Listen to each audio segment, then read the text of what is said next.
A frustrated cry of "damn it" echoes from an apartment under the night sky. Inside, Shu furiously clicks his controller, completely absorbed in the video game before him.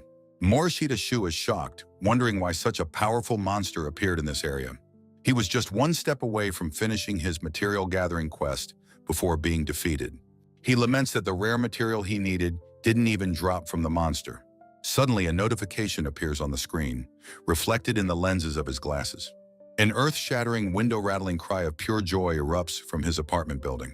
Fleeting memories of a cheerful young girl and a kind woman flash through his mind. The world warps around him, and he is suddenly thrown completely off balance. He finds himself tumbling through an abstract void, wondering where on earth he is. He lands, clutching his head, trying to piece together the impossible sequence of events. A calm voice greets him, and Shu turns, startled by the radiant divine figure. He stammers, asking who this person is, a horrifying thought dawning in his mind. The figure smiles, explaining they will speak in a way he can easily understand. They introduce themselves as God, a version from another world not his own. Shu clenches his fist, asking if this means he has truly died. The confirmation of his death causes his composure to completely shatter in an instant. He screams that it's a lie, unable to accept his sudden, untimely end. His greatest regret is not finishing his material collections in all his beloved games. God listens with an amused expression, remarking on his deep love for collecting. Shu reflects on his lifelong passion, starting from his earliest childhood memories. Even as an adult, his obsession continued, ignoring storylines for the thrill of gathering. He remembers grinding for rare items like the fabled Lotus Berry from Rhodobagus Island. His eyes sparkle with joy just thinking about the lore behind these digital treasures. He loved imagining how these fantastical items were used in their game worlds. He scratches his head, wondering why he loves collecting so much. God makes a tempting offer: reincarnate and gather materials to his heart's content. Shu is left utterly speechless and confused by the sudden, incredible proposition. He asks what God means, and the deity begins to explain the situation. God points a finger, stating they summoned him to be transferred to another world. Shu is stunned by the revelation, the reality of the situation finally sinking in. He recognizes this as the trendy reincarnation trope, much to the deity's slight annoyance. God explains they sometimes miscalculate when sending magic, disrupting a world's delicate balance. Pointing at Shu, the deity declares that this is where he comes in.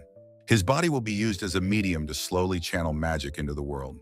God reassures him that his new body will be durable and suffer no ill effects. Shu remains silent for a moment, processing the incredible information he has been given. He finally asks the most important question: why was he the one chosen? The deity's eyes crinkle into a gentle, knowing smile as they begin to explain. His soul was crackling with energy from his passion, making Shu apologize for it. God leans in conspiratorially, offering him a piece of valuable insider information. This new world is overflowing with the charming, rare materials he loves to collect. The offer is almost too good to be true, a second chance at his passion. While he feels a flicker of unease, the opportunity is too tempting to ignore. He decides to bet his new life on his greatest passion, material gathering. He looks up, his mind made up, and tells God that he understands. With newfound determination, he formally requests to be transferred to the other world. God smiles, pleased with his decision, and thanks him for his cooperation. The deity wishes him well on his future endeavors of material gathering. The transition begins, his consciousness fading from the ethereal void. He wonders if it was all a dream, but knows he was really transferred. He has been sent to a new world, a place filled with endless possibilities. With a sharp gasp, he awakens under a tree next to a babbling stream. He crawls to the water's edge, coughing, deciding to drink to calm himself. He catches his reflection in the water and is shocked by what he sees. He looks much younger, like a teenager, and is wearing unfamiliar, practical clothes. He figures his youthful appearance is part of the durable body package from God. He realizes God's thoughtfulness in placing him near a vital water source. The reality sinks in. He has truly arrived in another world. A genuine, heartfelt smile spreads across his face as he takes it all in. With a surge of excitement and purpose, he clenches his fist, ready to begin. He proclaims the start of his new life of material gathering in another world. However, his initial burst of enthusiasm is met with a practical problem. Standing in a vast open meadow, he has no idea where to go. He decides his first priority is to secure a source of fresh water. He hesitates by the stream, wondering if the water is safe to drink. He worries it might need to be boiled or purified. Then something strange happens. A box of text appears in his mind, identifying the water as safe to drink. He recalls God mentioning they would grant him a special ability to help him survive. In a flashback, God explains they will grant him a power for this new world. The deity had asked if he had any wishes for a special ability. Shu had asked what kind of world he was being sent to. God explained it was similar to the games he played until he died. A dangerous fantasy world with magic, monsters, and countless charming materials. The thought of new materials made him blush with excitement. He processed the information, a world of swords and sorcery, a true fantasy realm. He worried about his ability to survive as a simple salaryman with no combat skills. God, sensing his concern, offered to grant him a power to help him. He requested the power to enjoy a slow life of gathering materials peacefully. He wanted to avoid a game over, asking for a way to sense danger. God understood his request for a relaxed life of material gathering.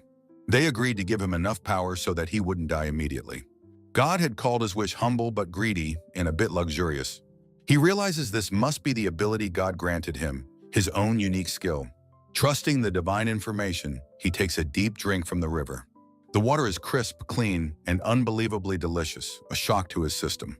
He marvels at the taste, wondering what he'd been drinking his whole life.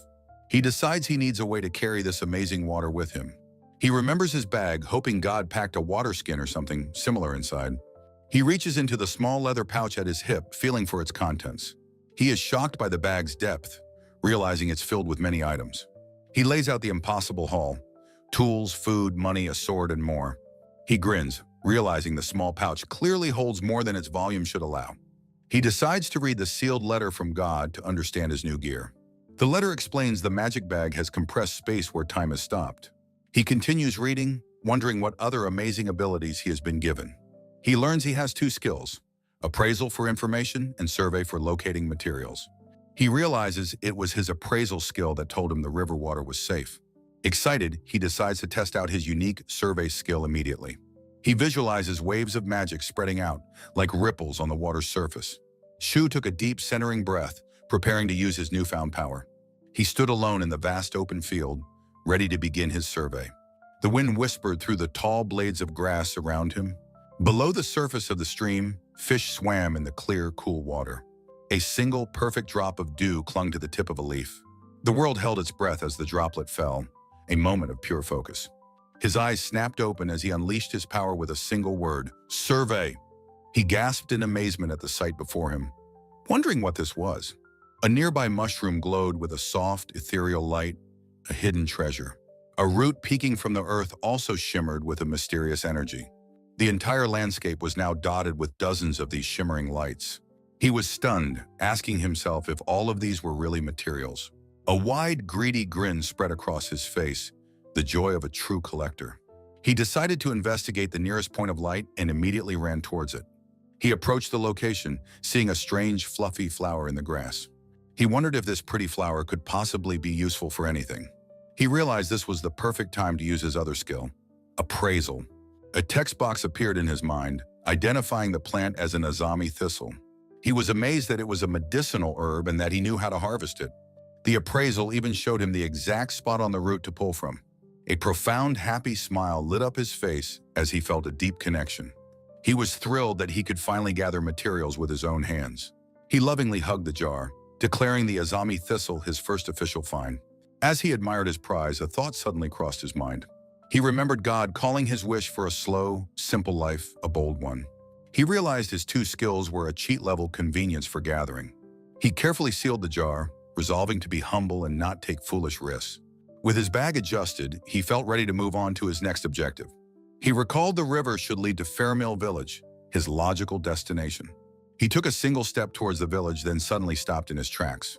A mischievous grin spread across his face as he thought, but before that, he ran off, shouting that he couldn't possibly leave all those materials behind. Sometime later, he was panting heavily under the shade of the trees. He was completely out of breath from his frantic, excited gathering spree. He collapsed, surrounded by his haul, admitting he had gotten carried away. He marveled at his magic bag, which held everything without gaining any weight. He thought critically, realizing his current method was too unfocused. The sheer number of lights was dazzling, making it hard to concentrate. He wished he could narrow down his search to more specific targets. He decided to try and refine his search, testing his skills' limits. He focused his intent, searching specifically for the material Wagner's fang. It worked perfectly. He was delighted at how easy the targeted search was. He saw the targets were nearby and felt it would be a waste not to get them. As he watched the signals, he noticed something strange about their behavior. He saw the lights were moving slightly and wondered what it could mean. He realized the source of the signals was just beyond the tall grass. His eyes shot open in sudden dawning horror as he understood. He quickly activated his appraisal skill in a desperate panic. A small portrait appeared in his mind, identifying the creature as a Wagner. He peeked over the grass, seeing the monster's pointed ears in the distance. He immediately ducked back down, his heart pounding in his chest. He was shaken but relieved, realizing his survey had detected a living monster. He understood that he could now avoid monsters by staying away from moving lights. He clenched his fist, thanking God for such a versatile and useful skill. He decided it was really time to head for the village before night fell. But as he stood, a brilliant flash of light in the distance caught his eye. He was startled by the sudden appearance of a bright, golden light. He wondered if the distant beacon of light could also be a material. He debated with himself, knowing it was getting late and he should go. His collector's instinct won, and he ran off, promising this was the last one. He recalled the other lights were blue and purple, curious about the color difference. In the distance, the golden light pulsed with an intense, captivating energy. He got closer, his expression one of focused anticipation and excitement. He pushed himself onward, telling himself he was almost there. He arrived to find a large, smooth, luminous object resting in a clearing. He swallowed hard, his eyes wide with wonder at the beautiful item. He reached out with trembling hands, whispering how beautiful it was. Picking it up, he was surprised by how light and sparkly it felt. He held it up to the light, noting that it shimmered like a mirror. With his heart pounding, he activated his appraisal skill. The information appeared. It was a legendary scale of a red dragon. He reeled back in shock, shouting for the world to wait a moment. He imagined a fearsome dragon, knowing such items are always heavily guarded. In a panic, he immediately used his survey skill to search for another scale. The forest remained completely silent, with no other signals appearing. He let out a long, shaky sigh of relief, wiping sweat from his brow. He concluded it must have been a special first-day login bonus from God. He thought for a moment, putting the pieces of his discovery together. He theorized that the light's color must indicate the material's rarity. He sat on the grass, holding the incredible dragon scale in his hands. A wide, joyful smile spread across his face as he admired his new treasure. He got to his feet, feeling satisfied and finally ready to head to the village. He saw the walled town of Firmal in the distance, excited to finally arrive. His face was alight with pure wonder as he got closer to civilization. He arrived at the main gate, announcing that he had finally made it. He paused, his heart pounding at the thought of his first human interaction. He took a determined step forward, wondering what kind of encounter awaited him. He was immediately met by a stern-looking guard holding a spear. Shu stammered nervously, asking if this was indeed Firmal village. The guard confirmed it, eyeing him with deep and obvious suspicion. He gruffly demanded to know what business Shu had in such a rural place. Shu cleared his throat, composing himself to give a friendly introduction. He said his name was Saishu Shu, a traveler gathering materials and seeking lodging. The guard's expression immediately softened, relieved to meet a specialized adventurer. He laughed, explaining the forest was full of monsters, hence his caution. The friendly guard introduced himself as Loran of the village's self-defense force. He apologized for his hostility, saying they rarely get visitors in the village. Shu was flushed with relief as Loran offered him a welcoming handshake. He gratefully shook the guard's hand, thanking him for his kindness. As they walked, Loran remarked on what a strange and unusual name Shu had.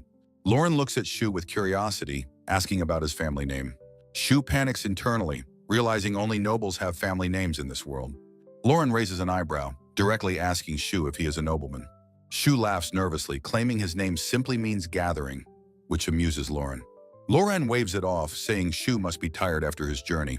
He points down the village street, directing Shu to the large inn. With a broad smile, Loran officially welcomes him to Firmal village. Shu's face lights up with pure gratitude as he thanks the friendly guard. He walks happily through the village, taking in the charming scenery. He passes several quaint, timber-framed houses where children are playing. The small group of children stops their game to stare at the newcomer. Shu offers them a small, friendly wave as he walks by. The children shyly wave back from a distance. A closer view shows the children waving with bright, cheerful faces. Shu smiles to himself, feeling a sense of peace and relief. He thinks that Firmal seems to be a very nice village. He soon arrives at the inn, looking up at its simple sign. He recognizes it as his destination, marveling that he can read the script. He feels a sense of security, thankful for God's divine support. Stepping inside, he calls out a polite hello into the empty room. He wonders if anyone is around, just as a small voice speaks up. Shu is startled, turning quickly towards the unexpected sound behind him. A young girl with freckles and braids asks if he is a customer. Her eyes widen with excitement as she realizes they have a guest. She turns and shouts for her mother, announcing a customer has arrived. A woman's voice replies from upstairs, saying she's on her way down. A kind-faced woman with freckles appears, her expression warm and welcoming. She notes his unfamiliar face and correctly guesses he is a traveler. Shu confirms that he has only just arrived in the village. He gives a bright smile and introduces himself as Shu. The woman introduces herself as Anna, the innkeeper, and her daughter Nico. Shu greets Nico by name, and she shyly says her own name back. Standing at the front desk, Shu asks if there is a room available. Anna assures him there is, explaining that guests are quite rare. She happily explains the rate is 4 copper coins for a night's stay. Shu worries, wondering if he has enough cash on hand for a room. He repeats the price, his expression showing his financial uncertainty. A bead of sweat forms as he frets over his lack of money. He nervously gets Anna's attention to explain his predicament. He admits he's from far away and doesn't understand the local currency. Anna kindly explains the coin values, from copper all the way to platinum. Relieved, Shu happily books a room with meals for the next 10 days. Anna asks Nico to show their new guest to his room. As they walk upstairs, Nico proudly boasts about the inn's spaciousness. Shu is overjoyed to discover that the rustic inn has a proper bath. Anna adds that he can use it for just 1 copper coin. Nico stands proudly at the door, announcing that this is his room. Shu is amazed by the clean, spacious, and well-furnished chamber. He exclaims that the lovely room is almost too much for one person. Nico puffs her chest out with pride, asking if he needs anything else. Shu remembers his haul and asks where he might be able to sell materials. Nico thoughtfully suggests a place owned by a man named Botan. Shu eagerly asks if she can guide him there, and she readily agrees. She tells him to call her after he's rested, and he thanks her. As she closes the door, Nico pauses with one last, important request. She earnestly insists that he must absolutely promise to call for her. Shu laughs warmly, promising that he will definitely ask for Nico's help. He lies down on the bed, relaxing after his long day's journey. He smiles, happy that the first people he met were so kind.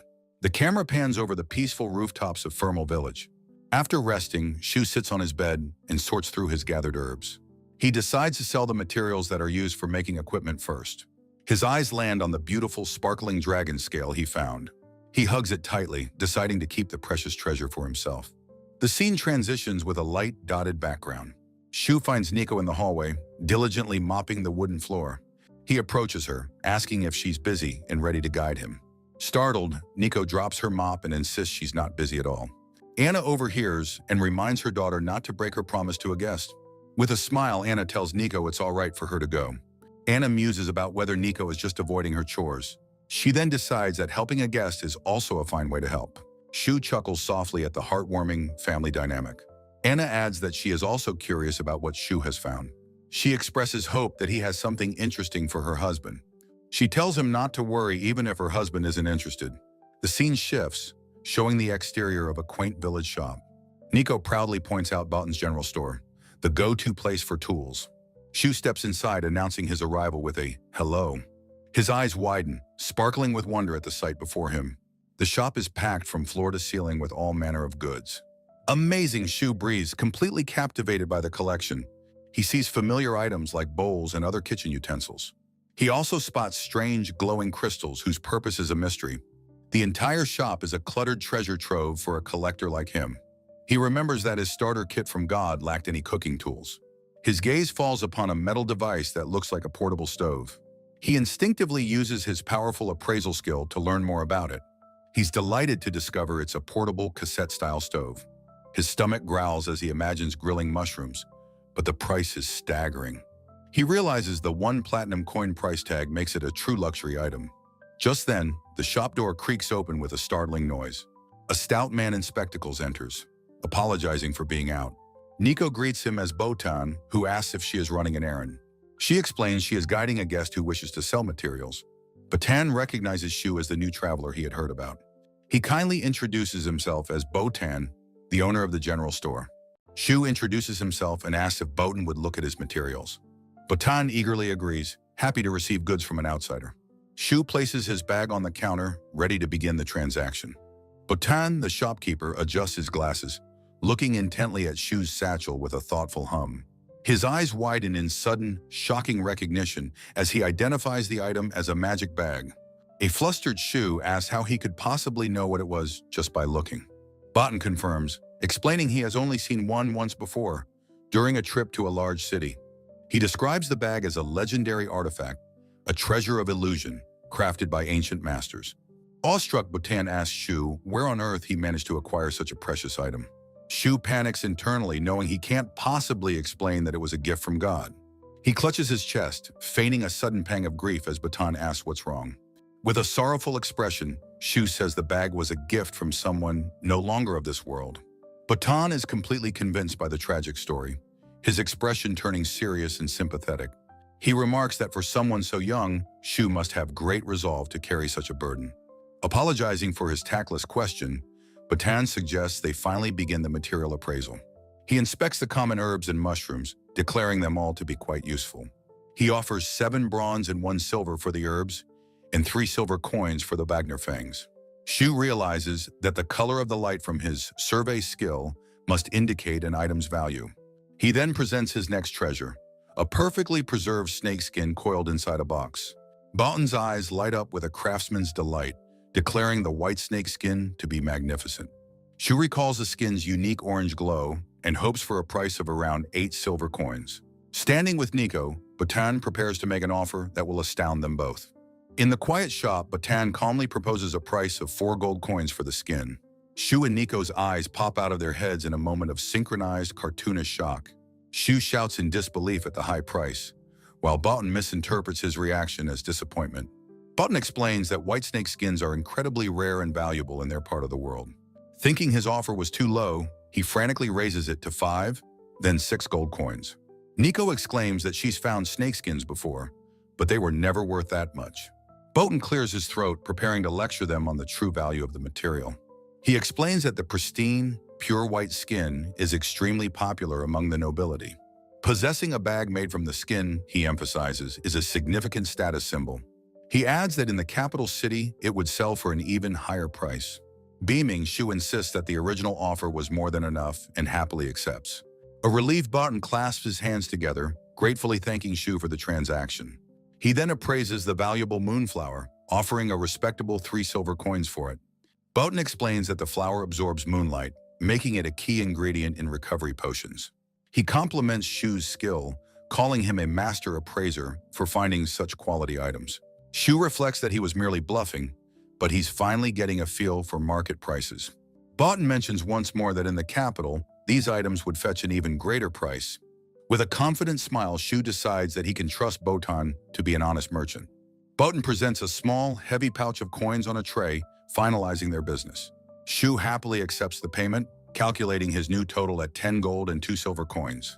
He marvels at the incredible profitability of this new world, feeling like he's hit the jackpot. Nico looks up at Shu, amazed that simply gathering materials can make someone so much money. Botan corrects her, explaining that it's not always so lucrative. Shu's skill is exceptional. Shu laughs humbly, thinking to himself that his unique, God-given skills are the real secret. He clutches the coin pouch, realizing he can earn even more if he masters his abilities. As Shu and Nico turn to leave the shop, Botan suddenly calls out to them.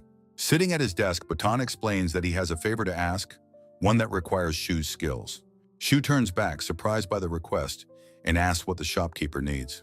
Leaning forward with an earnest expression, Botan asks Shu to find a full moonflower for him. Shu and Nico look up, their expressions a mixture of confusion and intrigue at the rare item's name. Shu takes a moment to process the unexpected request, a bead of sweat on his brow. Botan repeats the name Full Moonflower, officially beginning Shu's next challenging quest. Nico instantly puts the pieces together, excitedly asking if it's a present for her mother. Blushing, Botan scratches his head and admits that his wife's birthday is coming up very soon. Overjoyed by the romantic gesture, Nico happily skips out of the room. She imagines the beautiful legendary flower, which is said to grant happiness to its recipient. She explains to Shu that the flower is incredibly rare and very difficult to find. Shu hesitates, weighing his desire to help against the seeming impossibility of the task. Botton's voice suddenly cuts through his thoughts, startling him back to the present. With a friendly smile, Botton reminds Shu of the magic conduction stove he was admiring earlier. He offers to let Shu try it out, holding the strange mechanical device above his head.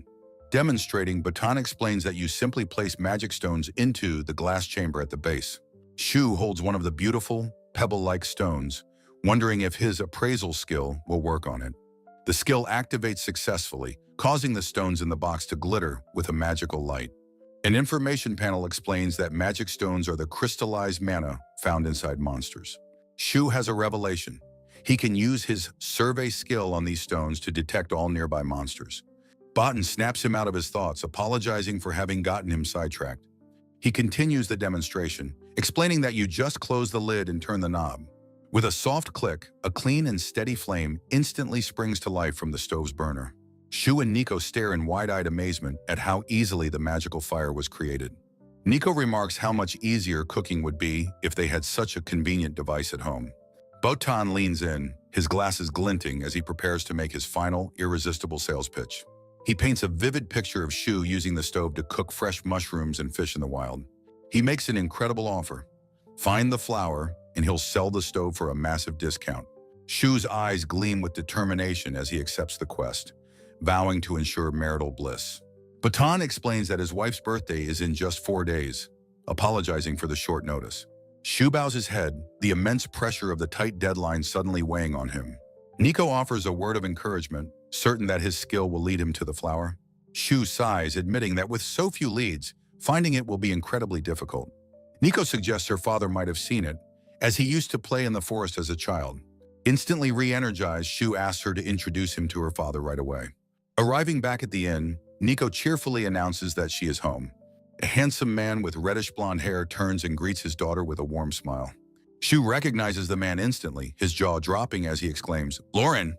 Lauren greets Shu, who asks if he's also staying at the inn, to which the guard just laughs. Shu begins to put the pieces together, a look of dawning realization on his face. The connection becomes clear as Nico joyfully leaps into Lauren's arms, calling him Dad. Shu asks in disbelief if Lauren is truly Nico's father, and Lauren confirms that he is. Lauren playfully puts an arm around Shu, teasing him about getting close to his daughter so quickly. Anna's voice calls out from off-panel, telling her husband to stop his foolishness. She appears, asking Lauren to come and help her prepare for the evening meal. As he leaves, Lauren gives Shu a thumbs up, promising him that Anna's cooking is the best. Shu smiles, realizing he won't need a formal introduction and can simply ask Lauren later. As night falls, the stars begin to appear in the sky above the quiet village. Utterly exhausted from his eventful day, Shu collapses face first onto his bed with a soft thud. He lies spread-eagled, reflecting that he somehow managed to survive his first day in the new world. Lying in the dark, he realizes that although his body is tired, he strangely doesn't feel sleepy. He sits up, remembering the book God gave him and deciding it's the perfect time to read. He pulls out the beginner's magic book, thinking that learning magic will be useful for his work. A decorative page from the book reveals its core principle. Magic is the thought and wish of each person. Shu studies a diagram of the 6 magical elements, deciding it's time to try casting his first spell. In his room, Shu decides fire magic is too dangerous to practice indoors. He flips through his grimoire, finding an illustration for a light ball spell. A small smile appears as he thinks it's the perfect spell for reading. He closes his eyes and focuses his will, preparing to cast the spell. He shouts the incantation, "Light ball!" startling Nico, who is tending flowers below. A brilliant explosion of light erupts from the inn's second-story window. Shu's eyes are wide, reflecting the blindingly intense magical light. Outside, Lauren and Anna shield their faces from the sudden, powerful flash. A beam of pure light shoots into the night sky, illuminating the entire village. He screams in agony, clutching his face and yelling that his eyes are burning. The family bursts in, Anna calling his name with a worried expression. Dazed on the floor, he weakly insists he's fine amidst the chaos. He stares at his hand, wondering what is wrong with his magical power. His consciousness begins to fade into a familiar, dark void. He awakens in the ethereal space, seeing a serene figure before him. He jolts upright, recognizing God, who greets him after his first day. He panics, realizing God's appearance must mean something terrible has happened. He shouts dramatically, asking if he somehow died on his very first day. God smiles gently, reassuring him they were just checking in on him. The deity asks how he's finding the new world now that he's settled in. Shu's fear vanishes, replaced by a bright and enthusiastic smile. He gushes excitedly about the abundance of materials and the joy of his new life.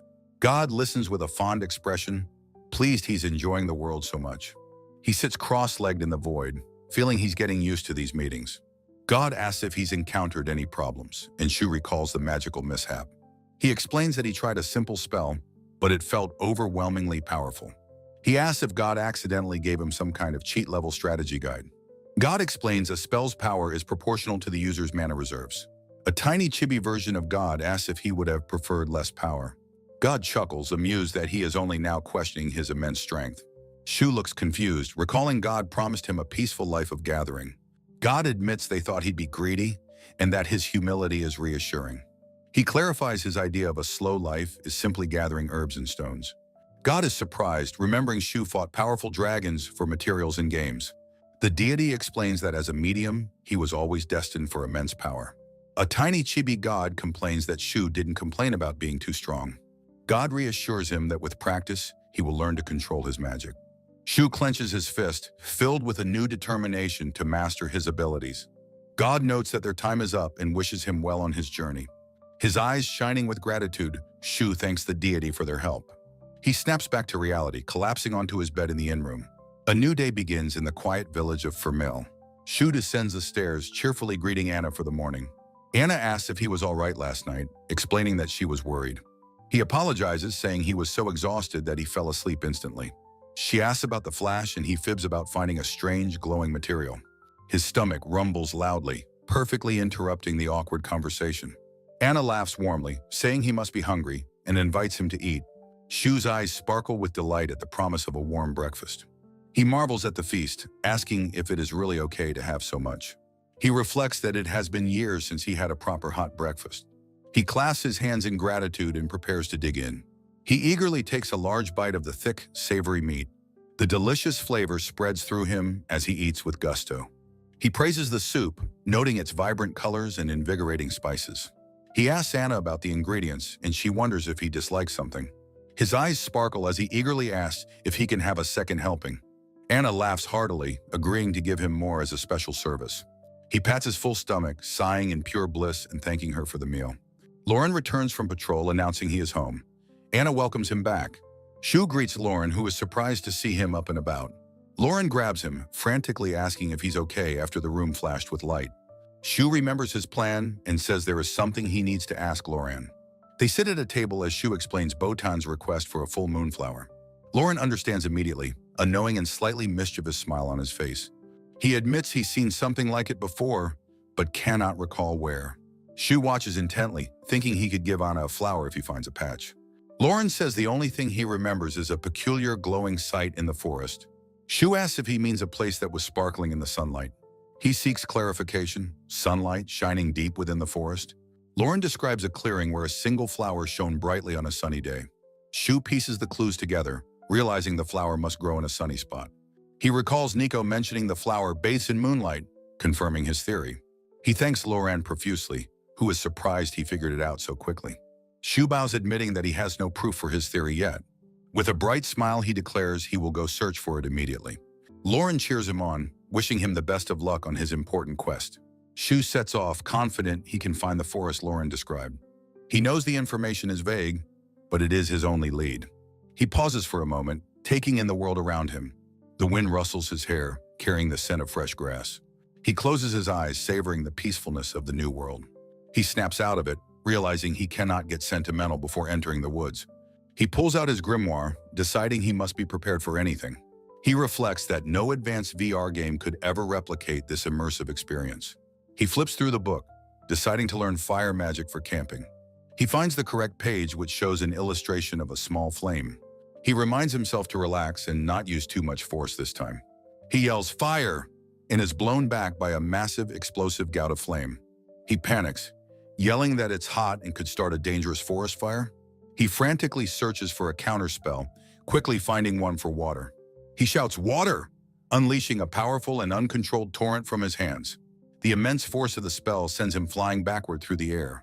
He lands hard on the ground, completely soaked and sputtering. He realizes that only dedicated practice will help him control his immense power.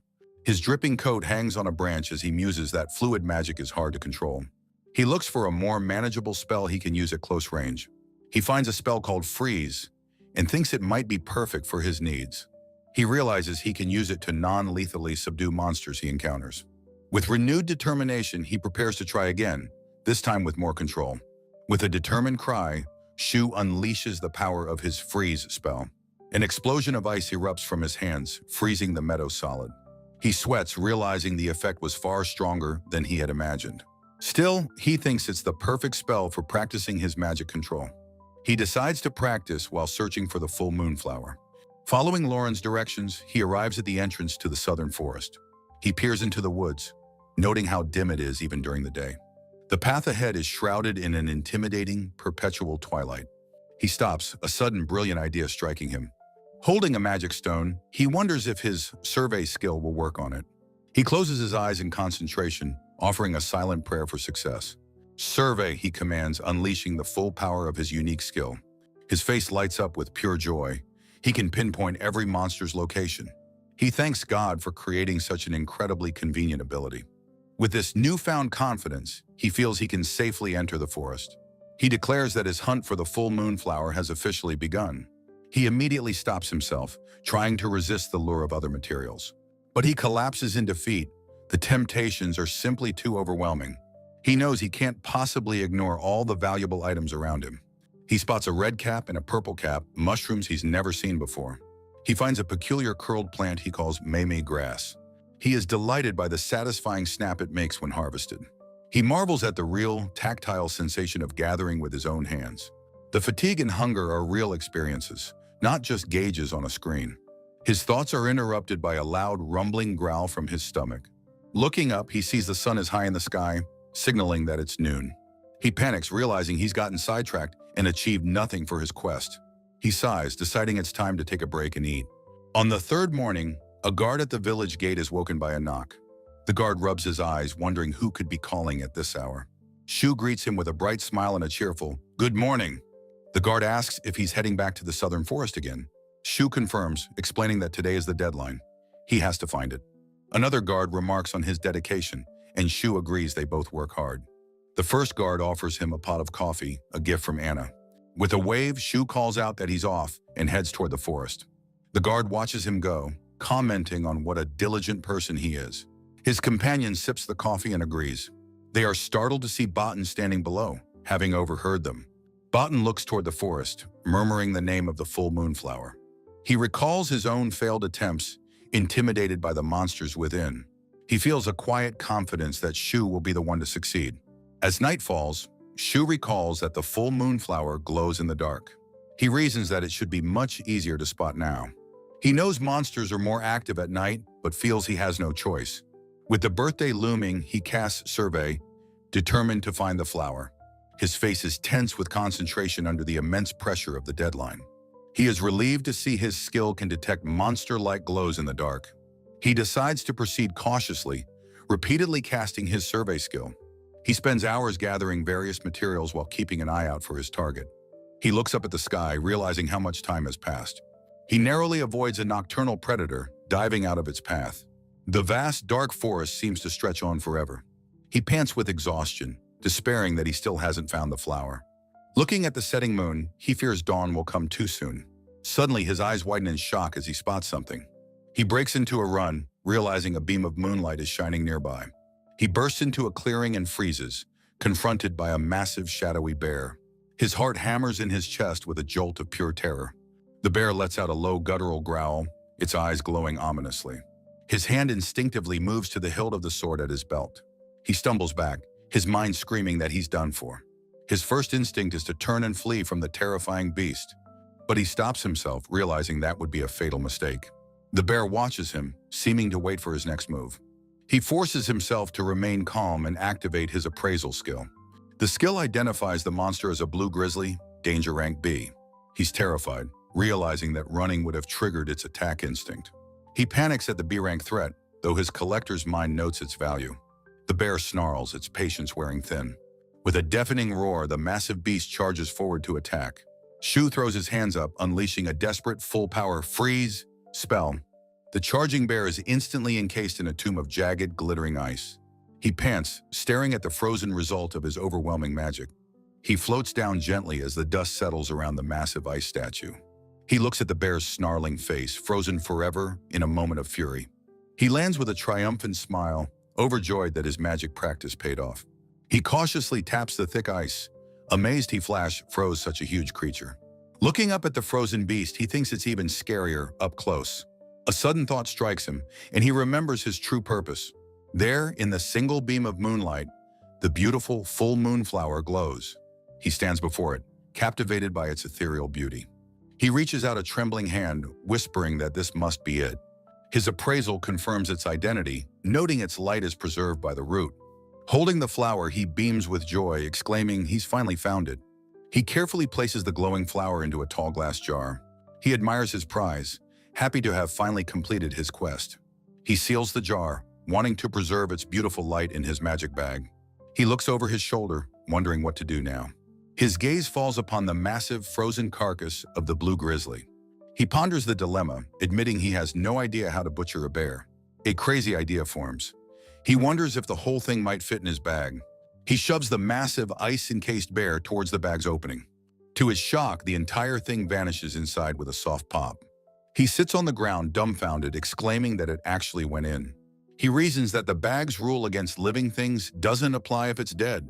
With a satisfied smile, he decides he must hurry back to the village. He arrives at the inn at dawn, bursting in with a cheerful greeting. He is met by an elegant woman he doesn't recognize, holding a duster. The woman smiles warmly at him, leaving Shu utterly confused. An elegant woman with a warm, knowing smile asks if he is Shu. Shu, caught off guard, stammers a flustered yes in confirmation. Just then, Botan bursts into the room, excitedly calling out Shu's name. He eagerly grabs Shu's hand, thanking him for being up so early. With a cheerful grin, Botan realizes he has forgotten his manners. He proudly introduces the woman as his wife, Scenaria. Shu is stunned by her beauty, stammering that the pleasure is all his. Botan is overjoyed, certain this will make his wife's birthday perfect. With a hopeful sparkle in his eye, he asks Shu his business. Shu's mind flashes to the request, remembering the magic conduction stove. He asks if there's anything else, prompting Botan to invite him upstairs. Scenaria watches them go, a single question mark hanging in the air. Later, the scene shifts to the hallway outside Shu's room. Botan knocks anxiously, asking if he was able to find the full moon flower. Shu opens the door with a calm smile, telling him not to worry. He proudly presents the luminous flower in a jar, saying he found it. Botan's face lights up with pure, unadulterated joy as he gasps. The two of them gesture for silence, keeping the surprise a secret. Holding the jar, Botan marvels that this is truly the full moon flower. He whispers how beautiful it is as Shu looks on, proud of his work. His eyes shining with emotion, he sincerely thanks Shu for everything. He is absolutely certain that Scenaria will be overjoyed with the gift. Shu beams with a wide, genuine smile, saying he was happy to help. The scene transitions to a bright, cloudy sky, marking a new day. Shu reflects that his material gathering has never been useful to anyone before. He decides to hurry back to the inn and share the good news. He knows the family must be worried about his absence. With a cheerful grin, he arrives back at the inn. He is immediately met by Nico, who has her arms crossed in a fierce pout. Shu quickly apologizes, realizing she must have been worried. He explains he was delivering the gift for Scenaria's approaching birthday. Anna gently scolds her daughter for bothering their guest. Nico looks up, still upset after being so concerned for him. Shu suggests they all share the happiness, killing two birds with one stone. Anna declares a celebration, offering to cook anything he desires. Shu asks if the skilled chef would be willing to prepare an ingredient he brought. A wave of dread washes over Anna and Nico as they freeze in place. Shu proudly presents the massive, ice-encased blue grizzly for dinner. Hearing the commotion, Lauren bursts in, demanding to know if Anna is safe. The cry of "a blue grizzly" echoes down the village streets. A woman leans out of her window, shocked by the news of the monster. A couple on the street panics, wondering what a grizzly is doing here. A man urgently tells his companion to go and summon the guards. Amidst the chaos, Shu can only offer a sheepish, apologetic smile. He realizes with a sigh that he's caused another grand mess to explain. A montage shows the next half-month, with Shu happily gathering materials. Bhutan inspects a strange, stalk-like vegetable Shu has brought him. Shu explains that it's a type of vegetable known as gogogi. He adds that it is highly nutritious and can be brewed into a tea. Bhutan consults his book, confirming that Shu is correct about the rare plant. He notes it isn't native to the area, so Shu must have traveled far. He thanks Shu, saying that even the leaves will be a valuable ingredient. Bhutan begins to explain that while he appreciates the hard-to-find items, it has been an enormous help to his business. He gently asks if Shu is beginning to feel unsatisfied in their small village. Shu looks down at his cup, admitting that he was thinking the same thing. He declares that it is about time for him to move on to a new land. Bhutan listens quietly, a look of sad understanding on his face. He admits that a small village cannot hold back someone with Shu's talent. With a kind smile, he says he looks forward to seeing Shu's future. He makes Shu promise to let the entire village see him off on his last day. Shu gratefully thanks Bhutan for his kindness and support. Nico hears the news, asking in shock if Shu is already leaving Fermil. Shu confirms, explaining he's saved enough money thanks to Bhutan's help. Nico collapses onto a table, wailing that it will be boring without him. Anna playfully teases her daughter, saying she's clearly grown fond of Shu. She then scolds Nico for not being honest about her feelings. That evening, Lauren asks Shu where he plans to go next. Shu reveals his destination is the largest city in the region. A panoramic view shows the massive fortified city of Grantal. Lauren muses that Grantal seems like the perfect city for Shu. He explains it has an adventurer's guild and mountains rich with ore. Shu's eyes light up at the thought of all the new materials to find. He admits that while he is excited, he will be sad to leave Nico. He looks at Lauren, his heart filled with gratitude for the man's kindness. At his final meal, Shu thanks the family for their incredible hospitality. On the day of his departure, the village gate is bustling with people. Shu bows deeply, thanking everyone for their kindness during his short stay. Anna insists they should be the ones thanking him for invigorating the village. A small boy shyly wishes Brother Bear Killer a safe journey. Shu's sweat drops, realizing the Bear Killer Shu nickname has officially stuck. He feels a small, insistent tug on the back of his cloak. Turning, he finds Nico hiding shyly behind his leg. With tears welling in her eyes, she begs him to promise he will return. Shu looks down at the little girl with a gentle, reassuring smile. He promises to stay at her inn again, and she demands he swear to it. Lauren suddenly appears, protectively declaring Shu can't have his daughter. Shu is flustered by the sudden and comical display of fatherly concern. Anna chides her husband, teasing that Shu's skills make him a great catch. Shu laughs along with the crowd, thinking it's too soon for such talk. He reflects on how sad he is to leave this wonderful, welcoming village. He suddenly realizes that Bhutan and Sanaria are not in the crowd. A horse's hoof steps into frame as a familiar voice calls out. A horse-drawn carriage pulls up with Bhutan and Sanaria at the reins. They kindly offer to give him a ride part of the way to the city. Bhutan quickly insists that it's no trouble at all for them. He explains they were heading that way anyway to meet a merchant. Shu, overwhelmed by their generosity, gratefully accepts their offer. As the carriage pulls away, Anna shouts one last piece of advice: stay healthy. Waving goodbye, Shu wishes everyone well as he departs from Fermo village. Leaving the comfort of Fermil, Shu journeys toward new materials and companions. A cheerful cat girl, holding a basket of fresh bread, announces their arrival. She gestures toward a large inn, proudly calling it the Cat's Tail Pavilion. With a welcoming smile, she holds the door open for Shu to enter. The inn's entrance is decorated with fine, ornate ironwork, hinting at its quality. The door swings open with a click as she offers to guide him inside. Shu peeks through the doorway, his expression one of initial surprise. His surprise quickly melts into a look of gentle, happy appreciation. The tavern is bustling with a lively and diverse crowd of patrons. The ground floor serves as both the reception area and the main dining hall. Mina, the cat girl, explains that at night the space operates as a pub. Shu thinks to himself that the inn has a wonderfully bright and welcoming atmosphere. He notices the many diligent cat people staff members working around the room. He excitedly realizes it's like a cat inn, a truly delightful discovery. Mina asks if he likes the inn, even though it can be a bit noisy. A senior staff member calls out, telling Mina she's late and needs to help. Mina quickly explains she is with a customer and asks her colleague to wait. Shu observes that, interestingly, not all cat people end their sentences with nya. Mina presents his room, a simple but clean and welcoming personal space. He finds the room cozy and comfortable as Mina finishes the brief tour. Mina's expression turns serious as she explains one final ironclad rule of the inn. Shu is shocked, wondering what this unbreakable rule could possibly be. She strictly forbids him from touching the ears or tails of the working staff. She explains that while humans are often curious, touching them is startling and rude. With a nervous sweat, Shu quickly agrees that he understands the important rule. He admits they look fluffy, but knows that touching a stranger is obviously wrong.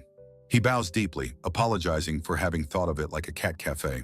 Just as Mina is about to leave, Shu urgently calls out her name. He begs her to tell him just one more crucial piece of information. Mina turns back towards him, a curious and slightly confused look on her face.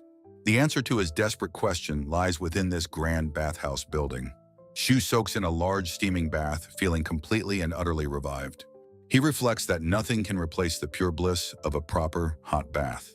He observes the grand architecture, realizing it is not a natural hot spring.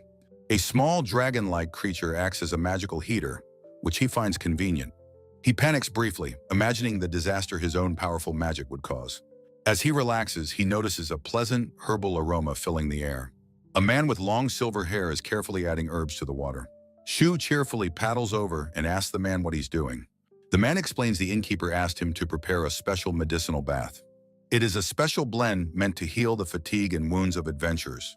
He adds that he periodically adjusts the mixture as part of his own research. Shu excitedly introduces himself as a new adventurer heading to the guild. He sheepishly admits that he is still a complete amateur, however. The man gives a faint, serene smile, glad that Shu is enjoying the bath. As the pharmacist leaves, Shu respectfully thanks him for his hard work. Fully relaxed, he resolves to rest well and head for the guild tomorrow. He wonders how far his beginner skills and God-given power will take him. The next day, he stands before the massive, imposing Adventurers Guild building. He looks up in absolute awe, completely overwhelmed by its sheer scale. Unlike in a game, the adventurers here do not have visible ranks or levels. A veteran adventurer notes that everyone here looks like a seasoned professional. A large wolf man gruffly tells him to get out of the entranceway. Shu is startled by the sudden and aggressive-sounding admonishment. He steels himself, determined to enter the hall with an air of confidence.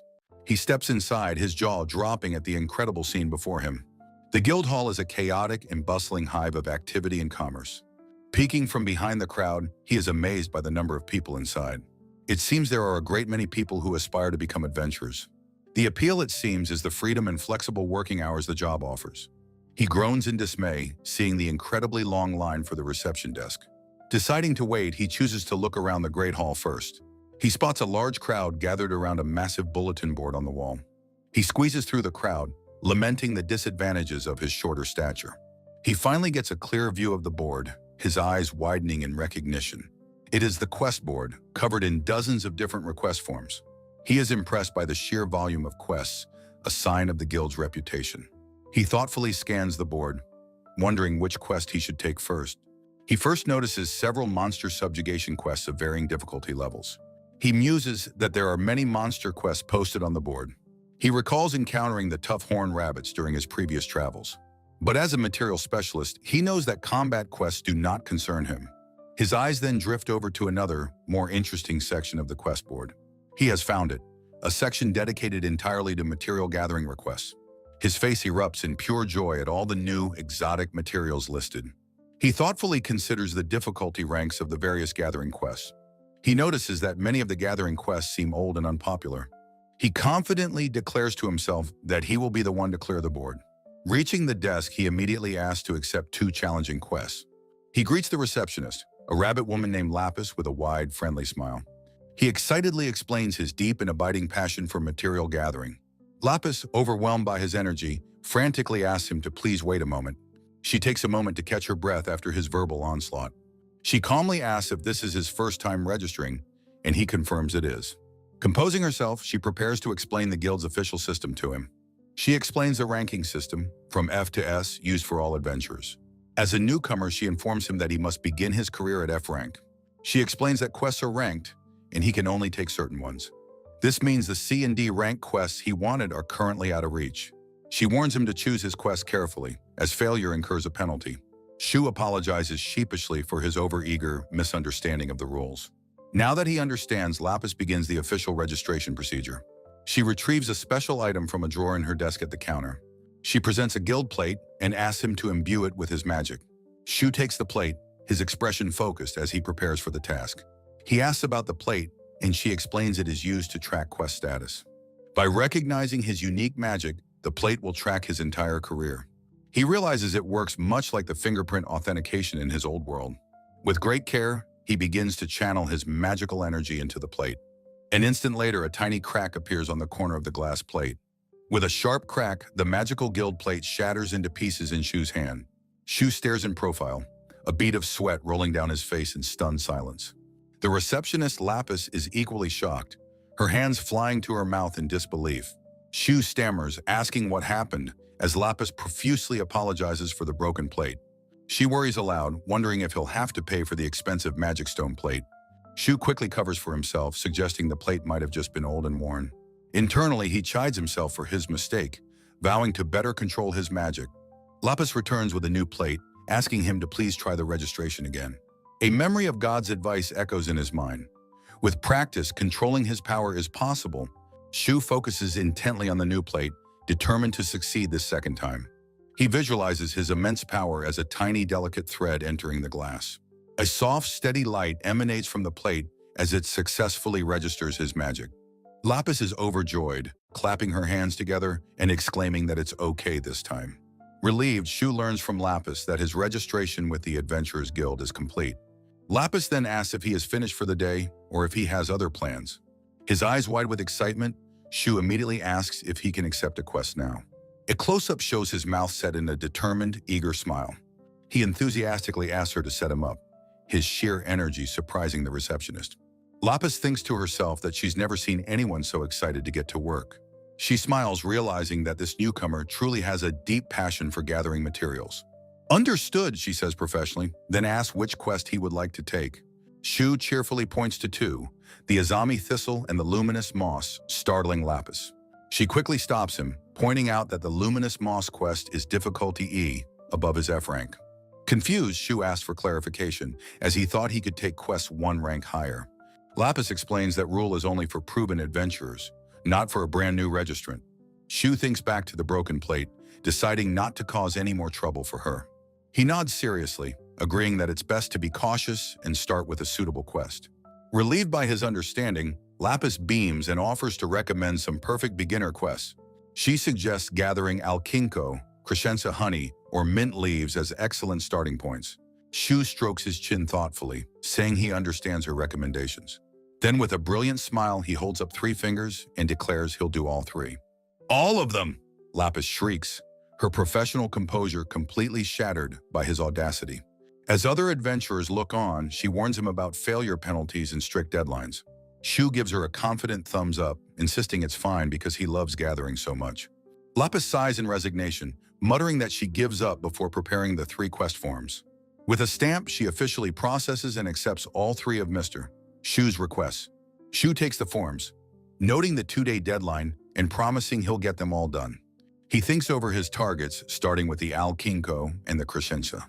He asks Lapis if there's a place where he can see the materials he's unfamiliar with. Lapis looks on, slightly dazed by the whirlwind of enthusiasm that just hit her counter. A tiny cartoon version of her points the way to the guild's reference library. Shu sets off down a forest path, his first official adventure finally underway. He arrives in a peaceful clearing, noting the lack of monsters and preparing to investigate. A flashback shows Lapis, flustered, as Shu had immediately asked to see the library's references. The library book shows an illustration of crescenza honey, noting its many uses. Shu muses that he doesn't know how to gather the honey, but he's sure he'll figure it out. He recalls having gathered mint leaves before, so at least one task is familiar. His face lights up with anticipation for the new, undiscovered materials that await him. In the forest, he activates his survey skill, focusing his search on finding alkinko mushrooms. There they are, he exclaims, his skill having instantly located a patch of his target. He remembers Lapis telling him that the eastern forest was a great spot to find them. Peeking from behind a tree, he prepares to clear his first objective. He spots a cluster of mushrooms, thinking to himself that they look rather ordinary. As he approaches, he notes that they look just like any other common mushroom. He wonders if it might be a different species as he reaches out a finger. Suddenly, the mushroom sprouts 2 spindly legs and Shu yelps in surprise. He shouts in disbelief as the mushroom scampers away from him into the woods. He then remembers the library's description, recalling that alkinko flee when they sense danger. Realizing he has to give chase, his foot stomps down, ready to pursue the creature. He starts to run but then stops, seeing the mushroom is moving incredibly slowly. He wonders if it's really okay for it to move that slowly after sprouting legs. To his amazement, other mushrooms are triggered and join the first, forming a slow-moving herd. He stares at the bizarre sight, completely captivated by the strange fungal migration. A warm, charmed smile spreads across his face as he watches them. He finds the scene utterly heartwarming, walking peacefully alongside a tiny waddling mushroom. One of the little creatures trips over a pebble, and Shu thinks it's adorable. He watches the entire colony marching in a line, joyfully calling it a mushroom parade. He snaps back to reality, telling himself this is no time to get lost in a fairy tale. He gently plucks one of the marching mushrooms from the ground, offering a quick apology. Holding the tiny captured alkinko in his palm, he celebrates his successful harvest. He continues to gather the mushrooms one by one, counting them as he goes. Finally, he reaches his quest objective of 30 mushrooms. He smiles, satisfied that the alkinko portion of his request is now complete. His attention then turns to his next target, the mysterious crescenza honey. He recalls that the library's information was limited, only describing its use as a seasoning. He smiles, excited by the challenge of discovering how the flower blooms, and sets off. He activates his survey skill once more, this time focusing on finding the crescenza. The scene shifts to the grand, castle-like exterior of the Adventurers Guild. Inside, Lapis's elven colleague Shulity asked her about the interesting rookie from earlier. Lapis retorts that he wasn't interesting at all, clearly still flustered by the encounter. She complains about his overconfidence and how he even managed to break a guild plate. Shulity's interest is piqued, and she asks Lapis to tell her more about the broken plate. Her expression turns serious as she reveals that she has heard of this happening before. Lapis looks at Shulity, surprised by this revelation. She asks if this means someone else has broken a plate before, and Shulity confirms it. She tells a story from decades ago of a powerful mage who served the royal court. Lapis whispers a question about Shulity's age, earning a sharp glare from the long-lived elf. Shulity continues, explaining that when the powerful mage tried to register their magic, the guild plate shattered instantly, just as it had for Shu. The mage had simply laughed, declaring the plate too weak to contain their immense power. Lapis wonders aloud if Shu could possibly possess the same power as that legendary mage. Shulity calmly takes a bite of her pastry, stating that she believes it's possible. They both imagine Shu laughing off the comparison as impossible. Lapis argues that even with great power, completing quests is a different matter entirely. She brings up the crescenza honey quest, revealing it's known as the newbie crusher. Her eyes narrow as she explains that 80% of beginners fail this notoriously difficult quest. Shulity sips her drink, amused, saying she's eager to see what he brings back. Lapis is startled from her thoughts by a cheerful "hello" from the guild entrance. A beaming Shu returns, announcing that he has successfully gathered all the requested materials. Lapis and Shulity stare in utter disbelief, calling out his name in synchronized shock. Lapis expresses disbelief that he finished the quest accepted that very morning. She clenches her fists, insisting that's not the problem. It's just impossibly fast. She begins her inspection, starting with the pristine vial of collected honey. She reminds him that speed isn't everything. Quality must be properly verified. The crescenza flower's nectar is notoriously delicate, held in a fragile pistil. The only proper method is a careful incision from below to extract it. A 5-star rating appears, signifying the highest possible quality for the honey. Lapis gasps in utter shock at the perfect result she sees. She confirms the alkinko and mint leaves were also gathered in perfect condition. Shu sighs in relief, glad his meticulous work met her high standards. He admits he was so nervous he almost told her not to jostle it. Lapis falls silent for a moment, processing the incredible results. She removes her glasses, a warm smile spreading across her face. She concludes that his passion for material gathering is truly genuine. Shu offers a polite farewell as he departs from the guild desk. He walks through the city, the rooftop stretching out under a cloudy sky. He happily reflects on receiving a higher reward than he had anticipated. He realizes that gathering materials in better condition increases his pay. He arrives back at the Cat's Tail Pavilion, his temporary home. He steps inside the bustling tavern, announcing his return for the evening. The common room is a hive of activity, loud and full of patrons. Shu looks around, noting how much more lively the inn becomes at night. Adventurers of all kinds are gathered, enjoying drinks and friendly conversation. The sheer volume of the boisterous crowd is a little overwhelming to him. He decides to eat quietly in his room, but someone calls his name. He turns around, surprised that Mina would call out to him. Mina suggests he celebrate his hard work by buying a round of drinks. Shu laughs, understanding her playful suggestion to spend his new earnings. Feeling good about his day, he agrees that one drink sounds nice. Mina beams with a wide, cheerful grin, happy that he agreed. She then beckons for him to follow her, much to his confusion. She glances back at him with a knowing and friendly smile. She tells him there is someone special she wants him to meet. She reiterates that there is someone she wants to introduce him to. He follows her, wondering who she could possibly mean. Mina simply says he'll understand when they get there. He cheekily wonders if it could be a fan of his gathering skills.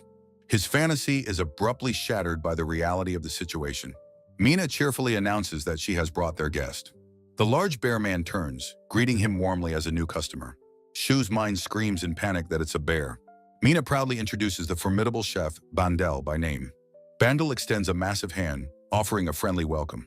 Relieved, Shu thinks he seems like a good person after all. He politely returns the greeting, happy to make his acquaintance. Suddenly, the chef's friendly expression turns dark and menacing. He leans in, saying Shu came all this way to his inn. With a mighty shout, he commands Shu to eat the food. An incredible feast is laid out before him, stunning him completely. He asks what this magnificent spread of food is for. Bandel, now looking goofy, explains it's his way of welcoming him. Shu is deeply touched by the gesture, thinking he's an incredible person. As Shu bows in gratitude, Bandel admits that's just the official reason. A regular explains the chef learns guest taste to prevent food waste.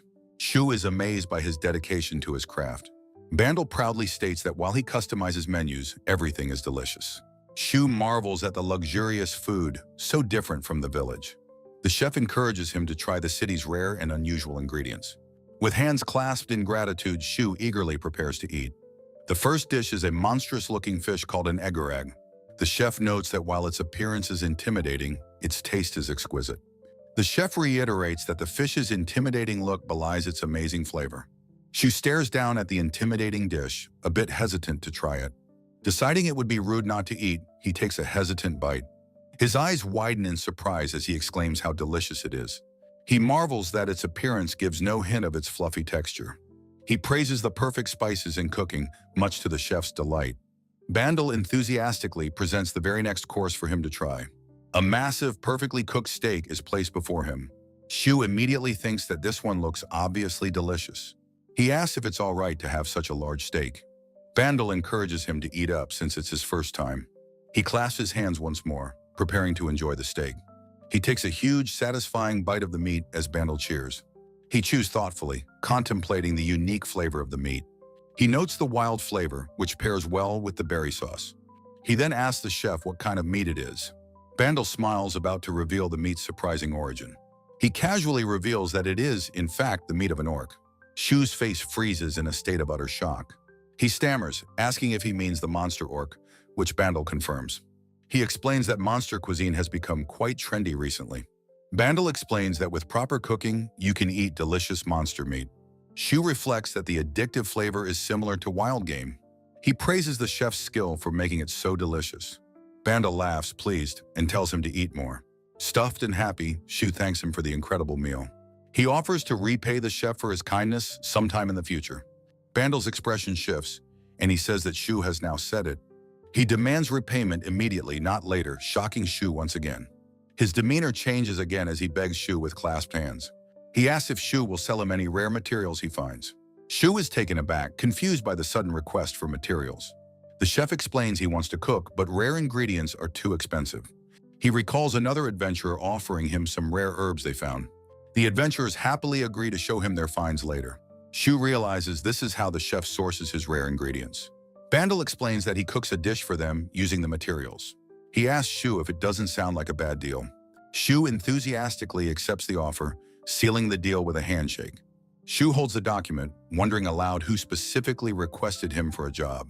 Lapis explains that it's unheard of for an F-rank adventurer to be chosen directly.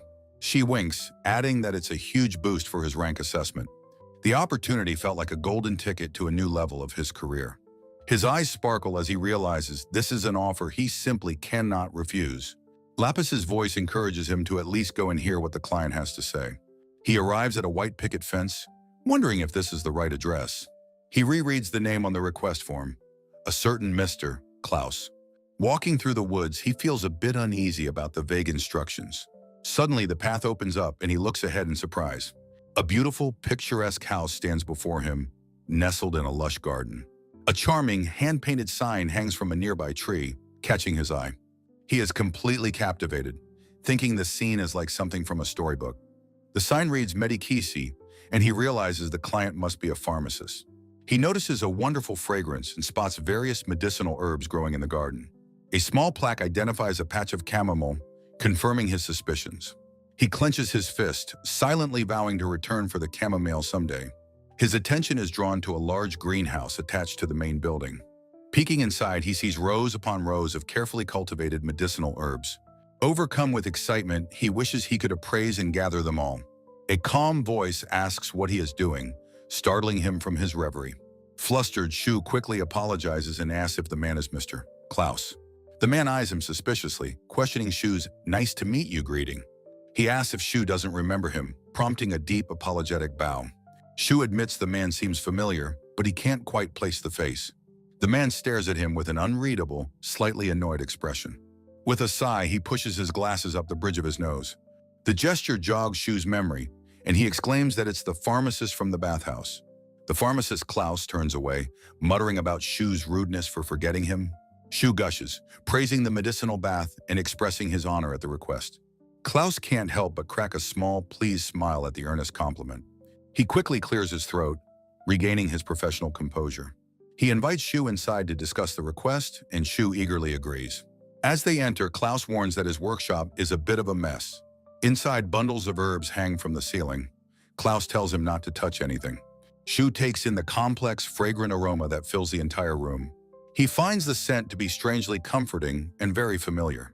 He realizes it smells like his grandmother's house, much to Klaus's confusion.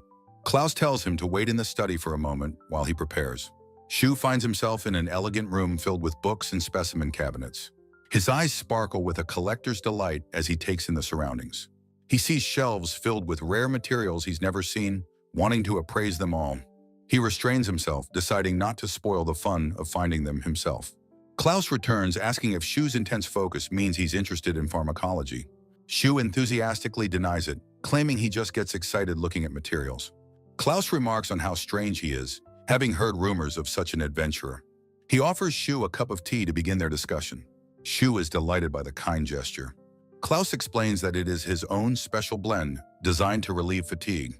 Shu thanks him warmly and takes a large, eager sip. His face immediately scrunches up in shock from the intense bitterness. Klaus calmly explains that of course it's bitter, as it's medicinal tea. Taking a sip himself, Klaus has to admit that it is indeed quite bitter. A brilliant idea suddenly strikes Shu. He asks for permission to add something to the tea, and Klaus agrees. Shu presents a small, elegant vial of golden crescenza honey. Klaus is impressed, noting that it's a high-quality item to be carrying. He looks at the honey with the serious, appraising gaze of an expert. Shu adds a single drop to his cup as they sit across from each other. He then brightly offers to add some to Klaus's cup as well. A slight blush appears on Klaus's cheeks as he considers the offer. He agrees to test it, feeling he's starting to understand the strange young man. They both take a sip of the newly sweetened tea. Shu is delighted by the pleasant taste. He remarks that the bitterness is gone, and Klaus agrees it's a good way to drink it. Shu jokingly suggests he recommend it to his customers. Klaus clears his throat, slightly embarrassed by the pleasant exchange. He sets his cup down, declaring it is time to discuss the main topic. He shows Shu a book, explaining the first item is a plant called Yamadoro. Shu assumes he just needs to dig up the root, but Klaus says that's the challenge. A diagram illustrates the root's fragility and complex, easily broken shape. Shu realizes this isn't a simple task. He can't just dig it up carelessly. He listens intently as Klaus continues with his detailed explanation. Klaus stresses that even after unearthing it, the fine root hairs must be intact. Shu understands this requires precision, not just the ability to find the item. A small flame of excitement ignites within him at the thought of the challenge. The second item is a kikyo flower, specifically a rare three-petaled variant. Shu's aura now burns with passion as Klaus explains the common version is useless. The final item is the fruit of the kururu tree, which reacts to magic. Klaus needs it gathered while perfectly saturated with as much magic as possible. However, he warns that infusing too much magical energy will cause it to rupture. Surrounded by flames of excitement, Shu learns that the balance must be perfect. Klaus taps the table for emphasis, his gaze serious. He states firmly that he will not pay for any materials that fail to meet his standards. He then asks Shu for his decision. He gives Shu the option to refuse if the task seems too daunting. With eyes literally blazing, Shu enthusiastically begs to be allowed to take the quest. Klaus is completely taken aback by Shu's intense, fiery reaction. A small smile forms on his face as he once again calls Shu a strange one. The quest is set: 3 Yamadoro, 7 Kikyo flowers, and 10 Kururu fruits. As Shu leaves, Klaus reminds him not to forget the strict conditions. Shu pauses at the door, asking if Klaus happens to have any samples. Annoyed, Klaus retorts that he wouldn't be making the request if he did. Shu gives a cheerful salute, confirming the 7-day deadline. Klaus watches him go, telling him to get on with it. He turns back inside, noticing that Shu has already vanished from sight. A sudden, panicked expression crosses his face. He realizes he completely forgot to tell Shu where to find the materials. He sighs, thinking that Shu truly seems to have nothing on his mind but materials. Meanwhile, Shu is already on the path, happily sketching the Yamadoro in his notebook. Shu was filled with anticipation for his quest, a warm smile on his face. The stars twinkled above the quiet rooftops of the Cat's Tail Pavilion. Dawn broke, casting the inn in the soft, gentle light of a new day. He spotted Mina sweeping and cheerfully wished her a good morning. Mina turned around, her expression one of pure surprise to see him. She was shocked he was up so early, but he just beamed at her. She waved him off with a friendly warning to be careful on his journey. He walked through the hills, thinking about Klaus's important request. A map showed all 3 materials could be found in the eastern forest. He decided to begin his search with the most common item, the Kikyo flower. He studied his notes, deciding to start by finding the 3-petaled variant. The task felt nostalgic, like searching for a lucky 4-leaf clover. He skipped down the path, thinking this was going to be a fun challenge. All right, he thought, steeling himself to begin the day's hunt. He stood at the forest edge, unable to use survey without a sample. He recalled God's words, confident that divine knowledge would guide him. With a surge of confidence, he tried to use survey on the Kikyo. He let out a sigh of disappointment when his initial scan failed to work. He decided to try a different approach, using a general survey instead. His eyes widened in pure joy as the entire forest lit up with signals. He marveled at the sight of materials and shapes he had never seen before. He noticed that there were even a few rare materials scattered about. He slapped his cheeks, reminding himself that the quest must come first. He decided to start by finding a common 4-petaled Kikyo flower first. To his relief, he found a large patch of them almost immediately. His notes confirmed the 3-petaled variant was far more valuable. He realized the rare version was the true prize, making the hunt exciting. All right, this time for sure, he whispered, focusing his intent again. He cast his survey skill on the Kikyo flowers once more. He was completely bewildered by the sheer number of signals that appeared. Before him lay a massive field filled with countless blooming Kikyo flowers. He sighed, realizing that sifting through all of them would be a pain. But then he noticed some of the glowing lights were a different color. He remembered God's advice: the light's color changes with the item's rarity. He wondered if this could possibly be the solution he was looking for. His face lit up with a jolt of sudden, brilliant realization. He found a perfect 3-petaled Kikyo, confirming his theory was correct. He crouched down, realizing his skill color-coded items based on their rarity. An internal debate began. Should he use this easy method or hunt properly? The devil on his shoulder tempted him to finish the quest easily. He spent the rest of the day searching the old-fashioned way. He carefully examined each flower, his focus completely unwavering. The sun began to set as his tireless search continued into the evening. Just as dusk fell over the forest, his eyes landed on his prize. A cry of pure, unadulterated joy escaped his lips as he found it. He happily announced that he had finally found the 7th flower. He collapsed in exhaustion, his back aching and his stomach growling. As night fell, he reflected on just how difficult the search had been. He felt a deep fatigue, but also the true, satisfying joy of gathering. A peaceful smile spread across his face as he lay there, completely content. He thought his survey skill was the best, imagining God's proud approval. The next morning, Shu was still sound asleep in his bed at the inn. He groaned, wrestling with the covers, his body still sore from yesterday. He sat bolt upright, energized by the thought that new materials awaited him. While getting ready, he remembered that he would need a shovel for today. He paused in his packing, picking up a small book from his desk. A smile crossed his face as he remembered his promise to Chef Bandel. He found the bear man in the kitchen, who greeted him with a warm, "Yo!" Bandel thanked him and offered him the special dish he had promised to make. Shu looked completely exhausted, apologizing for his haggard appearance. Seeing his state, the kindly chef suddenly had a wonderful idea. He told Shu to wait for just a moment as he turned to the counter. He presented a beautifully wrapped bento box, a gift for Shu's lunch. Overwhelmed by the gesture, Shu burst into grateful, happy tears. He thanked Bandel profusely, promising that this would help him do his best. He happily tucked the bento away, feeling re-energized by the chef's kindness. He carefully placed the precious lunch into his magic bag for safekeeping. With Bandel's bento, he felt 100 times stronger, ready for the day. "I'm off," he called out cheerfully as he departed the inn once more. He smiled, ready for whatever adventures the new day would bring him. He arrived at a serene lake, noting the excellent quality of the water. A pair of deer drank peacefully, a sign of a healthy ecosystem. The lake was beautiful, reflecting the sky and a distant, majestic mountain. He knew the Yamadoro plant preferred the waterside and began his search. First things first, he thought, preparing to use his survey skill. He shielded his eyes from the sun as he scanned the lakeside area.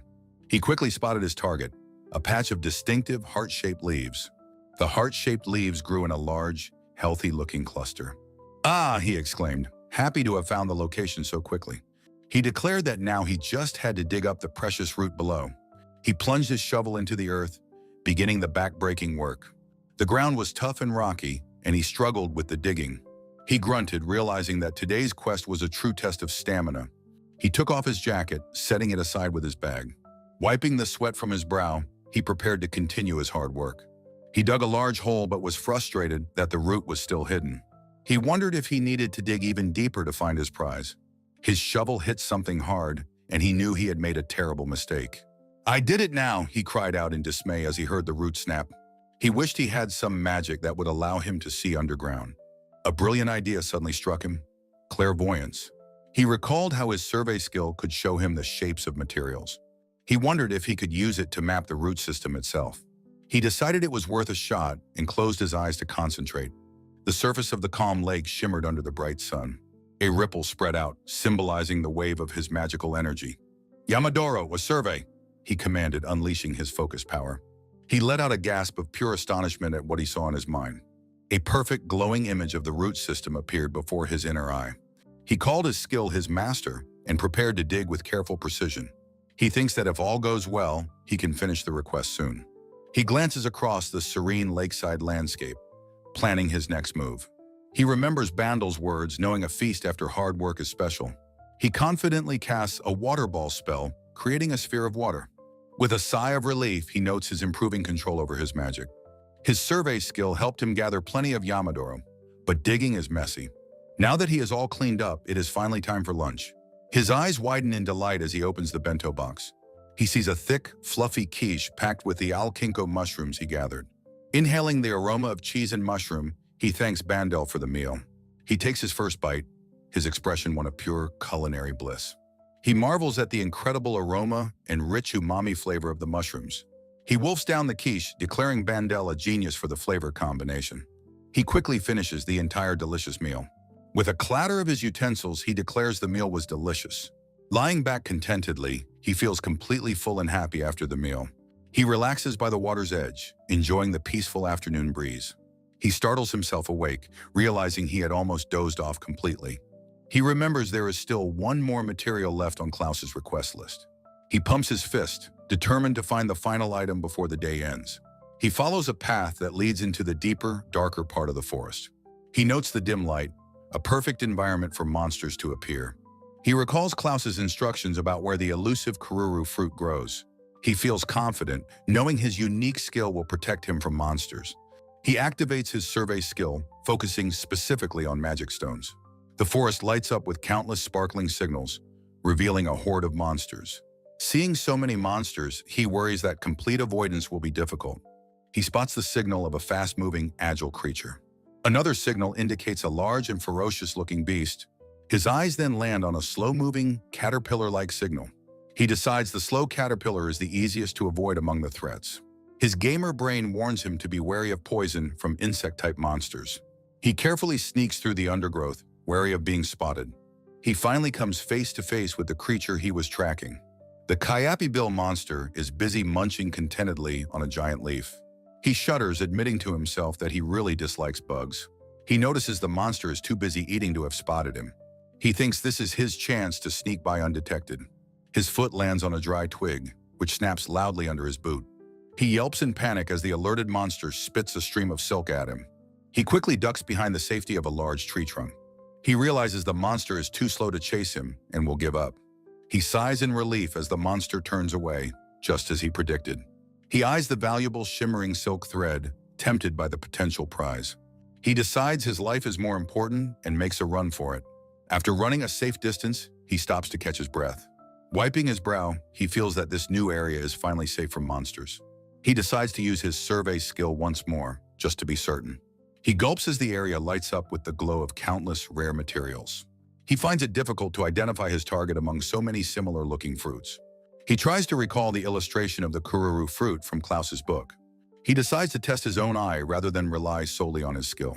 He dismisses one fruit for being too round and the wrong shade of color. Another is close, but he notices the leaves are the wrong shape. His eyes widen as he finally spots a plant that seems to be a perfect match. His appraisal skill confirms its identity and details its magical properties. He triumphantly confirms that he has found the correct kururu fruit. He thinks about buying an encyclopedia to make gathering even more enjoyable. Now for the real challenge, infusing the fruit with magic without it exploding. He feels confident in his improved control, certain he won't repeat past mistakes. The fruit instantly explodes, splattering sticky juice all over his face. He is shocked at how delicate the fruit is, despite his careful control. He realizes Klaus's quest is a true test, then licks the juice and finds it tasty. His resolve hardened. He vows to gather the highest quality fruit possible. He spends the rest of the day practicing his delicate magical infusion. Two small, fox-like creatures in the bushes seem to cheer him on. Panting with exertion, he wonders if his latest attempt was finally successful. He shouts in pure triumph as he sees a perfectly infused, glowing fruit. Holding up his final prize, he feels confident Klaus will be satisfied. He realizes the fruit's magic will fade, and he must store it quickly. As he prepares to store the fruit, he notices something peculiar. He lays out his haul and sees the first few fruits are smaller than the rest. He worries Klaus will complain about the inconsistent sizes of the fruits. Deciding to worry later, he starts his journey back to town as dusk falls. He feels he has gained a much better grasp on controlling his magic. He walks through the woods thinking of how magic will improve his work.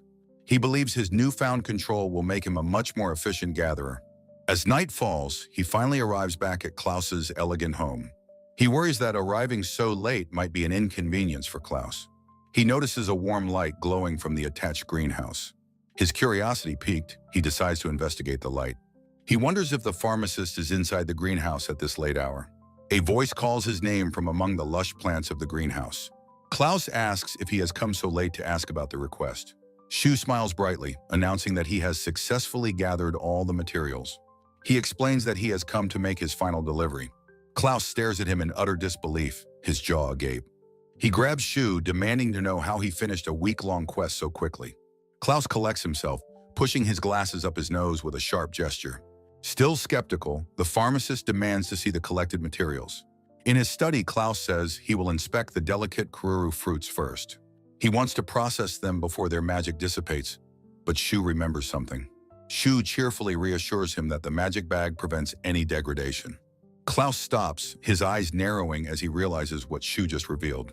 He sternly warns Shu not to show off such a rare item so carelessly. He bluntly tells Shu that if he were a less trustworthy man, Shu would be dead.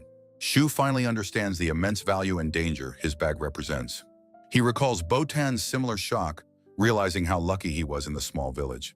Bowing deeply, Shu expresses his gratitude, and Klaus accepts it with a sigh. Klaus decides to inspect the other, less volatile materials first. Klaus decides to inspect the less complicated materials first, the Kikyo and Yamadoro. He examines the specimens with a thoughtful, intensely focused expression. The Kikyo has 3 petals, and the Yamadoro root is perfectly preserved. Shu is immensely relieved to hear that the materials have passed inspection. Klaus compliments his skill for a first attempt, and Shu offers his thanks. Now he turns his attention to the most challenging item, the kururu fruit. Klaus's professional calm shatters as he gasps at the fruit's enormous size. He has never seen one so large, wondering how much magic was used. He realizes that much magic should have caused it to rupture instantly. Shu raises a hand, sheepishly preparing to explain something to the pharmacist. He admits that the first few fruits he gathered are actually much smaller. Presenting the whole batch, he apologizes for the variation in their sizes. He worries that the inconsistent quality makes them unsuitable as products. Klaus looks at him and remarks that Shu is far too good a person. He refuses to let Shu simply give away the materials for no reward. Shu looks on as Klaus tells him he has far surpassed his expectations. He advises Shu to have confidence, or he will be taken advantage of. Shu listens intently as Klaus pauses before continuing. With a flustered expression, Klaus admits the fruit's value has skyrocketed. He confesses he cannot afford them all. 6 is his absolute limit. Shu smiles brightly, saying that's fine since he meant to give them anyway. Klaus gets angry, scolding Shu for being too willing to be exploited. The pharmacist's lingering frustration is shown in a small, tense panel. The final deal is set: 7 Kikyo, 3 Yamadoro, and 6 Kururu. Klaus hands over a heavy pouch of coins, much to Shu's astonishment. He says the payment is a fair price, befitting the quality of the work. Shu, overwhelmed by his integrity, offers a heartfelt and grateful thank you. Klaus ends their business, needing to preserve the delicate materials quickly. He then remembers one final piece of advice he wanted to give. He suggests selling leftover materials to an alchemist for a better price. He tells Shu to keep it in mind as another option for his wares. Shu looks slightly confused but takes the pharmacist's advice to heart. The word alchemist echoes in his mind, sparking a new idea. That night, under a crescent moon, he thinks about these mysterious alchemists. Leaning on his inn's balcony, he wonders what they are like in this city. He recalls them from games, using materials to create powerful potions. His curiosity is piqued about the alchemists who operate in Granton. His search leads him to a bustling shop on a crowded city street. Inside, adventurers complain that the potions have become very expensive. The shopkeeper says it's a necessary expense for those who risk their lives. The portly man thinks of himself as Mons, an alchemist of Grantal. He spends his days selling his wares to the local adventurers. Privately, he believes that adventurers are, quite frankly, a bunch of idiots. They buy his sometimes shoddy potions without a single question. He knows the only other alchemist in town is a recluse. This means adventurers have no choice but to buy his overpriced potions. As Shu enters, Mons thinks that another easy mark has just arrived. Shu cheerfully asks the shopkeeper why his prices are so high. He also notes that he doesn't see any particularly effective potions. Mons claims it is because skilled material gatherers have become scarce. Shu then offers to sell him some high-quality materials he has on hand. Mons condescendingly asks to see his guild registration first. Shu calmly presents his rectangular guild plate. Seeing it's only F rank, Mons scoffs, assuming Shu is a fraud. Oblivious, Shu asks if he can now show him the materials. Mons puts on his spectacles, ready to inspect the young man's wares.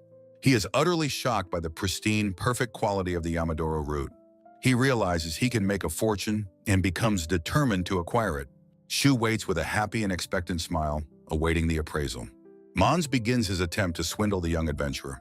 He lies, claiming the root has degraded since it was harvested. He explains that its value plummets with each passing day. He offers a paltry 5 bronze coins, pretending it's a generous favor. Shu's face darkens as he asks if that price is truly acceptable. He gives a low hum, his expression showing he sees the deception. He calmly states that this is a shop that sells lies. He points out the poor quality of the potions lining the shelves. Mons is shocked and begins sweating, his greedy scheme exposed. Shu declares that he, the gatherer, knows the material's true quality best. He turns to leave, stating he will never return to this shop. Mons is left stunned into silence, his face a mask of defeat. Shu walks away from the dishonest alchemist, his business unfinished. On the street, he regrets his outburst and wonders what to do now. He recalls Klaus's advice to have confidence in his own work. He finds it hard to believe Klaus would recommend such a crooked shop. He stops, trying to remember something else he was told. He recalls another conversation he had concerning an alchemist. Mina had mentioned a reclusive alchemist on the west side of town. He knows it might be a wasted trip, but decides to go anyway. He arrives in a quiet rural area where the houses are sparse. He wonders if an alchemist truly lives here, then spots a young girl. He approaches her cheerfully to ask about the alchemist's shop. The girl turns around, surprised by his sudden question. She asks if he has business with the alchemist. Shu is immediately struck by how incredibly cute she is. He introduces himself as an adventurer who is skilled at gathering. He continues, explaining that he specializes in collecting materials. He asks if she would please take a look at his wares. Getting carried away, he asks her to let him come to her home. The girl laughs, introducing herself as Lumia, an apprentice alchemist. Shu is embarrassed, realizing his bold and mistaken assumption. Lumia explains he was lucky, as her master is a recluse. Shu is relieved, admitting he was just about to give up his search. He asks how much further away the shop is from their location. Lumia calmly informs him that they have already arrived. A magnificent building appears, which she introduces as Safi's shop. Shu is completely bewildered, wondering when the building appeared. He asks Lumia why he couldn't see the shop until just now. He realizes her master must have used magic to conceal the shop. Lumia apologizes for her master's eccentricities and invites him inside. Lumia frantically tidies up, a flustered look on her face. Shu arrives, noting the shop seems a bit disorganized. Lumia rushes past him, calling her master an idiot under her breath. Shu glances at the shelves, seeing they're a little dusty. He notices the potions are of a much higher quality than the last shop. With a sigh of relief, he feels that he has come to the right place. Lumia offers him a seat, saying she will go call her master. She returns with tea and cookies, much to Shu's surprise. Lumia happily explains she made the cookies herself as a hobby. She compares perfecting recipes to alchemy, which Shu finds amusing. As she leaves, Shu nibbles a cookie, finding it absolutely delicious. He sips his tea, thinking Safi must be a good person. 1 minute later, he has happily finished his treat. After 5 minutes, he begins to look around the room, waiting patiently. 20 minutes pass and he slumps in his chair, bored and tired. He is suddenly jolted awake as Lumia calls his name. She apologizes, explaining her master has caught a cold. Shu understands this is just an excuse to avoid meeting him. He gets up to leave, saying the tea and cookies were more than enough. Lumia asks him to wait, offering to appraise his materials herself. Shu hesitates for a moment, looking at the young apprentice. She insists, telling him not to worry about her being an apprentice. She explains that since he came all this way, and moreover, she is personally very curious to see his materials. Her earnest plea wins him over, and he agrees. Lumia is thrilled. She formally asks to see the materials he has brought. Shu smiles, saying anyone who makes such good cookies must be skilled. He tells her he trusts her abilities, and she thanks him gratefully. Outside the grand building, Lumia prepares for the appraisal. She asks Shu what kind of materials he has brought for her to see. He presents her with a single heavy bag filled with his finds. Later, Shu leaves the shop, pleased with the generous price she paid. He feels happy that his materials were so highly valued by her. He hopes that next time, he will finally get to meet the master. Inside, Lumia informs her master that the customer has left. She protests, worried her master will waste the new materials on practice. Safi calmly tells her apprentice not to get so angry. She mentions that a batch of good luminous moss arrived from the guild. She says she doesn't mind, as materials from adventurers are usually subpar. Lumia, with a pout, asks if her master is truly sure about that. Safi is shocked to hear Lumia paid 11 gold coins for the Karuru fruits. She grabs her apprentice, yelling that the market rate is only 5 gold.